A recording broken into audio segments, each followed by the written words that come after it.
हेल' लोगोफोर नोंथांमोना भिडिअखौ उइदाउट स्किप फुल नायबानो जाबाय। दिनै गोबावनि उनाव नोंथांमोनजों सावरायनो थाखाय दिनै फैबाय आं। गोबाव जाबायमोन भिडिअ बानायैया, माने आंनि पार्सनेल खामानियाव बिजिमोन, स' भिडिअ बानायनो हायाखैमोन।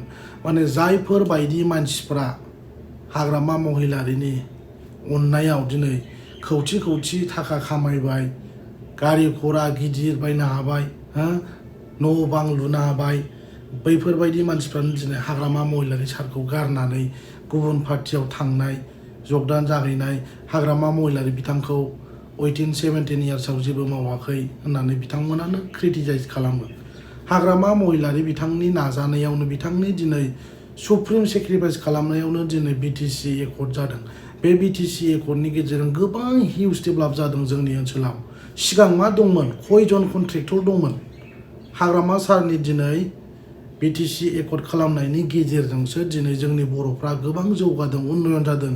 गारि मटर, न' बां, लामा दालां गासिबो माने जौगादों, डेभेलप जादों। नाथाय मानो बेबायदि बुङो मानसिफ्रा बुजिनो मोना। आसुरित रायजो राजाफोर बिथांमोना माने जेबो मावाखै बे खोथाखौ बुङो। माने जाजोबदों 18-17 इयार्सआव बे खोथाखौ बुंदों। जायनि थाखाय दिनै बिथांमोनहा गावसोरबो मावनो हाया मालायनि मावनाय, मालायनि खामानि मावनायखौ बिथांमोना नायनो हाया। जायनि थाखाय बिथांमोना इनटलारेन्स जानानै दिनैनि दिनावहाय गोदाव सोराव खोथा बुङो, जाजोबदों लोंजोबदों जेबो मावाखै होनना बुङो। जुदि हाग्रामा महिलारि बिथाङा मावाखैमोनब्ला दिनैनि दिनाव बेबायदि जौगानाय नङामोन। सोर साबैसेनाव गारि गिदिर दंमोन, न' बां दंमोन? रावनावबो जेबो गैयामोन। हाग्रामा सारनि अननायाव दिनै गिदिर गिदिर थिखादार उजिबाय, सोमजिबाय, खामायनो हाबाय, न' बां गारि घरा लुनो हाबाय, बायनो हाबाय। दिनै बिथांमोना दिनै हाग्रामा महिलारिखौ नेवसियो, बखियो, क्रिटिसाइज खालामो। दिनैनि दिनाव जोबोद दुखुनांथाव रायजोफोर। जायफोर बिथांमोना बेबायदि खालामदों, बेबायदि बुंदों, बिथांमोना पाप नांगोन। दिनै हाग्रामानि अननायाव बिथांमोना दिनै सोरबा सोरबा गिदिर गिदिर मानसि जाबाय, लामा दालां जाबाय। बिथांमोना मानो बेबायदि बुंनांगौ? जेबो उन्नयन जायाखै मायाखै बेफोरबायदि खोथा बुंनाया जोबोद दुखुनांथाव। आरो रायजो राजाफ्राबो नुखादों। माने 17 इयार्सआव 17 बोसोराव उन्नयन जादोंना जायाखै जोंनि गोबां रायजो राजाफ्रा बेखौ मोनथिगौ।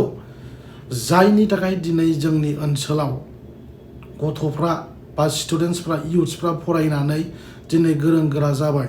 हाग्रामा महिलारि बिथाङा जुदि बिटिसि एकर्ड खालामनानै जुदि बेबायदि मोजाङै सिस्टेमेटिकेलि जुदि सासन खालामामोनब्ला दिनैनि दिनाव जोंनि बर' हारिया नै बेबायदि लेभेलाव सफैनाय नङामोन रायजो राजाफोर।